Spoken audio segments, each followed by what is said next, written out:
Hello, good morning, this is Rob Koster for cardgameexpert.com, and today I am going to be playing some chromatic orrery combo in modern. So that's a thing apparently, someone 5-0'd with this. The person is called Tronlands. I don't know them. I have played against them a few times before. They're good people, they enjoy the brews, and they came up with this. So yeah, good for them.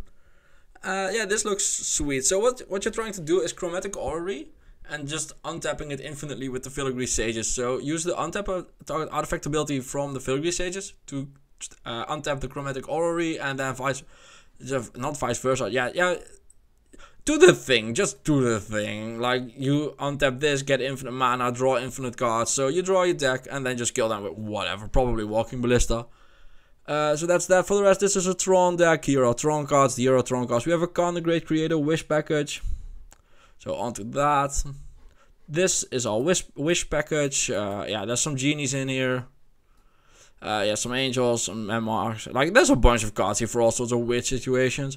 With that being said, this video is being sponsored by MANATRADERS. You can use coupon code Nuclear to get a discount on your first rental. So definitely check that out. The description is down below.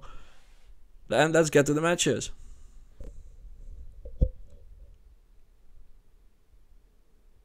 So for our first match we have two Tronlands and a Kiora, so it's fine. They're on Dredge and they are doing dredgy things. Like, I'm not even really paying attention to what they are exactly doing because it's Dredge and I have nothing for them. So I'm just gonna try and raise them, be linear. And that's just all there is for this matchup. So play a Tronland, we play another Tronland. We play Chromatic Sphere after we've used a star to find an Ancient Stirrings. Chromatic Sphere going over there. They play a Shriekhorn. They've whiffed on Dredges so far, which is really nice. They play a Cathartic Reunion after that. They've still whiffed on Dredges, which is kind of insane. We get a third Tronland on turn 3, like we should. And then we get to playing our Botanical Sanctum, and our opponent concedes. Probably just tilted off because of not finding a Dredger. We mauled that hand because it doesn't have two Tronlands. We mauled this hand because it doesn't have two Tronlands. We mauled this hand because it doesn't have two Tronlands. Do I keep this? No, I mauled this. Yeah. Okay, this hand has no lands. And now we are on 3 cards. And yeah, this is probably still a mulligan. Like, I should have mulliganed this and gone to 2 cards probably. Anyway, we had a no Tronland hand. We Ancient Stirrings, whiff on lands. Just completely whiff. And we find no Tronlands that matter to us. And we die. Like, that was complete non-game. So now they play some dredgy things and Shriekhorn. We play Sylvan's Crying. We find our Tronlands. They play a Cathartic Reunion, and we play a turn 3 Chromatic Orrery. We tap it, and we cycle our Vizier of Tumbling Sands to untap the Chromatic Orrery. We then make 5 more mana, play the Filigree Sages, and kill them on turn 3. Oh yeah. That is just so sweet, the turn 3 kill. So what happens here is we play the Filigree Sages with 5 mana, like a bunch of mana. We keep untapping our Chromatic Orrery, we just untap, tap it again. And when we have enough mana, we just start using the card draw ability to do it. We draw a deck, like here it goes, we start untapping. Our opponent's probably realizing what happened now, so they concede. But yeah, at this point we just draw a deck and win the game. Then on to match 2. But yes, that was a turn 3 kill. So we have 2 Tronlands. So we keep, like, that's all I'm doing with mulliganing with this deck. This is a Tronland, that's a Tronland, cool, keep. We play a Sphere, they play a Soulscar Mage. This matchup is pretty hard for us. Like, we have a lot of trouble keeping up with decks like this. We got a turn 3 Tron online. They play another Soulscar Mage. Just having Tronlands in your deck means you have a bad matchup against Soulscar Mage decks. That's just how it works. They play a bunch of things. I play Kiora to untap my Ursa's Tower, which is something that never gets old. Like, Kiora, get 3 mana, it's really sweet. Play Walking Ballista, start shooting their creatures, I believe. I start shooting their creatures here. So yeah, just killing the Soulscar Mages here. I need the board presence to be gone. Like, their Soulscar Mages need to be gone. I should get rid of them. They save one with Mutagenic Growth. So at this point, the Walking Ballista has already saved me 6 damage. 4 damage. Because 2 of the prowess triggers and 2 of the +2/+2. So they burst lining my Kiora here. So I'm still at 18 on turn 3. which is kind of insane. They should have just ignored everything and gone for my face. I will probably just be dead. Then we get to Ancient Stirrings again, because that's the most broken cantrip in the format. Play Walking Ballista. We actually draw a card off of it from the Kiora trigger, which I only realized when I played it. Yeah, and then we start shooting their creatures again. They have only one card in hand, so I'm guessing their creatures are just going to die. And they do, so we just wipe their board. Now they have a 3/3 flyer with prowess against a Tron opponent, or against a Tron land board. It's like, yeah, we should be favored from this position. They Manamorphose, they trigger their Storming Entity, and now they start going for our face. I think if they had done that a lot earlier, they probably would have won. Yeah, for the rest, yeah, we just look for a Spine of Isha. I'm kind of just fooling around in this game now. Like, it doesn't matter what I do. I'm not losing to a 3/3. Yeah, we didn't sideboard. Like, we never sideboard with this deck. We just don't really have a sideboard. Yeah, no Tronlands, no Tronlands. Yay, Tronlands. So we keep this. This is one of the most Tron-y hands ever. But this is a turn 3 Tron, which is all the deck really wants. So we just build our turn 3 Tron. They play a Soul Scumage, they play a Swift Spear. We get pounded in the face a bit here. And they just start going super aggressive, which I think is the right call. So yeah, we just work on turn 3 Tron. They burst lightning us, they mutagenic growth as well. Hit us for 1,000,000, we go to 4. We play a Chromatic Orrery and hope they don't have a spell after missing lands for every turn of the game since the first. Yeah, that's not happening. So we get a Teleria West because we can, basically. Like, I'm making plays in the hope that if they don't have a land, I have things to do next turn. Or if they don't have a spell, but they drew the land and they actually have double spells. So we just die. Once again, no sideboard because wish boards are a thing. Urza's mine. So, do I keep this? Oh man, that hand was definitely a mulligan. But, oh right, I remember what happened here. So, we draw the power plant. Crack the Chromatic Sphere. And we draw the tower because we are luck sacking like crazy. For those of you who haven't noticed, at the end of the video, we were on the play every single match. Like, I went on the play, I think 10 or 11 times in a row with this deck, which is absolutely nuts. I was luck sacking so bad the evening that I played this. So yeah, Walking Ballista coming in. I'm going for the same play as last time. I want their board to be empty, so I just have more time to develop, because my late game is better than theirs. But they get to save their Monastery Swiftspear, and it lives. So yeah, now I'm just in trouble. They play a Sprite Dragon, and I've drawn a bunch of Filigree Sages and a Botanical Sanctum and a Starlight. I have a bunch of 2/3s. They can untap my Expedition map, but that's it. Like, that's not very good. They can give themselves Vigilance, I guess. Storming Entity coming in. We are just getting our teeth kicked in now. Like, this isn't close at all. I play Walking Ballista. I don't know why. I should have just conceded, saved everyone the time. They even upgraded for the ultimate get screwed. And yeah, we died. So we're going to match 3. Match 3, we have the ultimate Tronland. Tower Mine Expedition map. Like, yeah, this is strong. They suspend a Lotus Bloom and a Mox Tantalite, which is not what I expected to happen. But hey, we have a Khan the Great Creator now. So we are building on Tron, and they missed us land drop on turn 2. And then turn 3, they played a Ghost Quarter. Like, ah man, are you kidding me? And yeah, that Ghost Quarter was pretty good, because now I don't have Tron anymore. But wait, this is Tron. They always have Tron. So we have Tron again next to... They play a Bolas, a Citadel. Like, this is so sweet. And they start going off. For those of you who don't notice it, I fast forwarded the Bolas Citadel combo turns. Like, they take a long time. My opponent regularly took like 5 to 7 minutes on the turn, which is obvious. They made like 30 plays. So they hit another Bolas Citadel. That's the 3rd one. And their life total is really soft. So they go Whirl of Invention. They do a bunch of stuff. They weather the storm. Like, this is just going river. Like, I don't care at all what's happening. It's just a bunch of X, a bunch of comboing, a bunch of gaining life. And yeah, like, this is just a lot of stuff happening. If they get rid of the Khan, they win. That's basically this game. So this is how that turn ended up. And yeah, I decided to play a Platinum Angel from the sideboard because, well, you can't lose, right? You can never lose with a Platinum Angel. There's no way. So yeah, I feel like I've lost this game, but I thought the Platinum Angel thing was pretty funny. Yeah, so Platinum Angel dies. Oh no. And they play an Aetherflux Reservoir to kill me. Like, that deck is so sweet. X is a thing though. Like, this is funny one time, but if you get to do this once or twice a day, you're gonna get really bored of it. Then we, do the same as always. We build Tron. Just more Troning going on. Aether Spellbomb for them. Conjurer's Bubble for them. This is all just 0 and 1 mana artifacts that draw a card. That's all their cards do. Just 1 mana, draw a card. Oh, they've suspended the Lotus Bloom as well, by the way.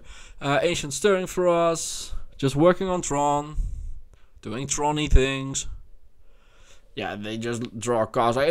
All of their cards do the exact same thing, except for Welding Jar. They either make mana, they draw cards, or they... No, that's it. They make mana or cards. Like, it's just combo stuff. So we play a Chromatic Orrery. They're like, what the hell is going on here? We make 5 mana, play a Kiora. Because what's better than untapping an Urza's Tower? It's untapping a Chromatic Orrery. Orrery? I don't know. So yeah, untap the Chromatic Orrery, make 7 mana, play a Karn. Karn coming into play. They've Pithing Needled the Karn, by the way, so I can't use the ability, but I still think just Stony Fielding, Stony Silencing the all artifact deck seems very reasonable.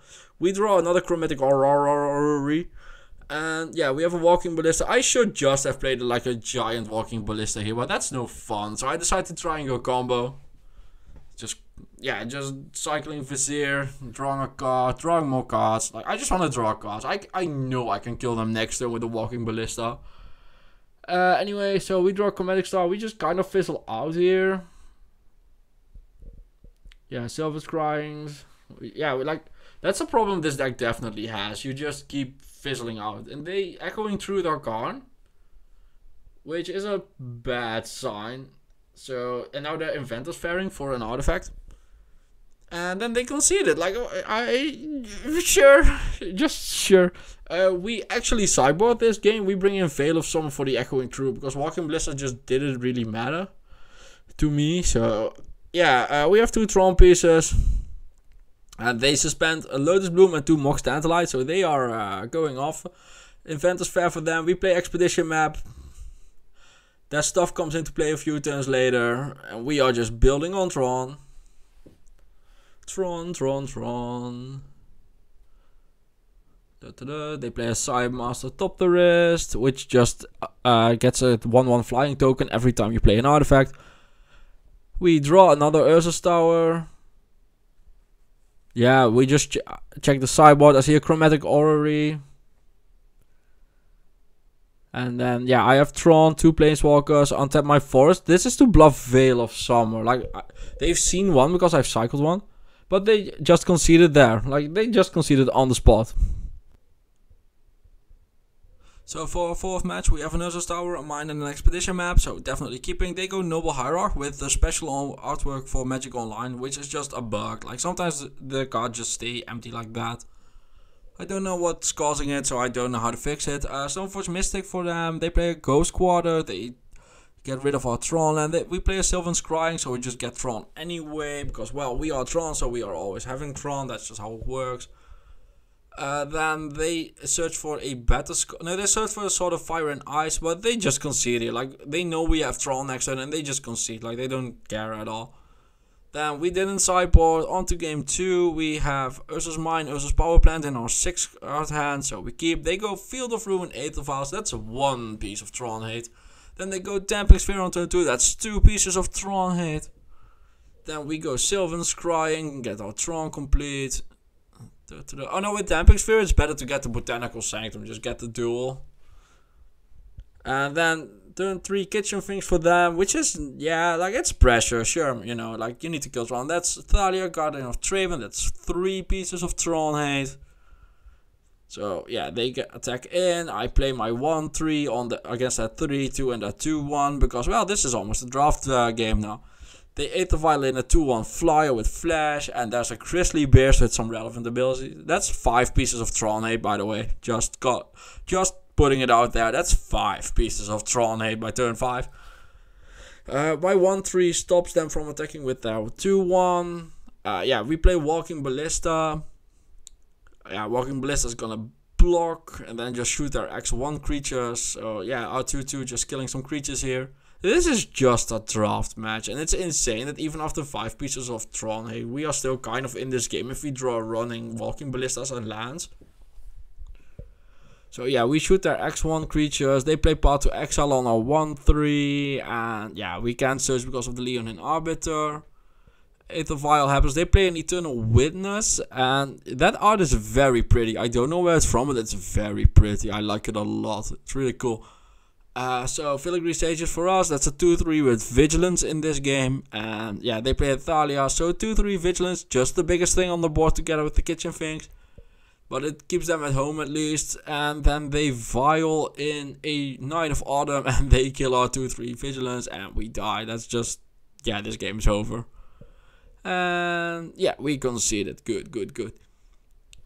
So yeah, they had 5 pieces of relevant hate, and yeah, that's enough. Like, I'm not beating that. So we board in a Walking Ballista for a Kiora because, well, I just want more spot removal. Urza's Mine, Urza's Tower, Chromatic Sphere. Like, this is just a good Tronland. I play a Walking Ballista. They went turn 1 8-5. They play Sorcerer Spyglass on Chromatic Orrery. And yeah, that's just fine. Like, I don't have mana to cast it anyway. So I play Kiora, attack with the Walking Ballista. They Vial in a Leonin Arbiter. Path to Exile, so I just shoot one of them. I can't search because of the Leonin Arbiter, so that's why I'm just shooting. I would much rather have searched here, obviously. Thalia got enough Traben for them. Another Walking Ballista for me, because if you board in 1, you draw 3. That's just how that works. So a Walking Ballista for me. They play a 2-2. Yeah, they have a Leonin Arbiter. They have a 2-2, a 2-1, and a 2-2. So I'm blocking my 2-2 for that 2-2. 2-2. Anyway, Vizier of Tumbling Sands. My 1-3 against a 2-2 and a 2-1. They play a Gadok Teague. That's also just a Grizzly Bear. So they have a bunch of bears, and I get to play a 7-7 Walking Ballista. So I feel like I'm pulling ahead here. And yeah, they're just going to get murdered here. That's just like, they had 5 pieces of hate, and we were still kind of in the second game for a while, and now they just don't have any, and they are just getting. They have a Leonin Arbiter and Natalia, but we are just absolutely slaughtering them. And they just concede. So after playing the matches, I definitely think this deck is a good FNM deck. This is not your let's spike a Grand Prix deck. That's just not what this is. You stutter out a bit, so if you can find a way to get more card draw into this, you will be very happy and well served with it. Just some raw power as well. You just stutter out sometimes, but this is a really cool deck to play. Like untapping Urza's Tower with a Kiora is really fun. Just going off with Chromatic Orrery, drawing your deck is really fun. So yeah, I enjoy playing this deck. Definitely something that could need some tweaking, but it's been fun. For the rest, yeah, sideboard. I'm not a big fan of wish packages. I just don't really like them, but it seems to work for people. So I think it's I tried thinking of something else to do and I couldn't think of anything. So I think it's the best choice for this deck. But yeah, I'm just not a big wish package kind of guy. It's just not really my thing. With that being said, I did enjoy the deck, and yeah, this is definitely a fun one to try out. If you own like the Tronlands and stuff, this is pretty cheap. So, like, Khan the Great Creator is the only expensive card in this, I believe. Yeah, probably. So yeah, if you want, you can always just rent it with MANATRADERS. Which is what I did. Obviously, you can tell all the cards have the stripes around them. So with that being said, thank you for watching. Please don't forget to like, comment and subscribe, and have a good one. Bye bye.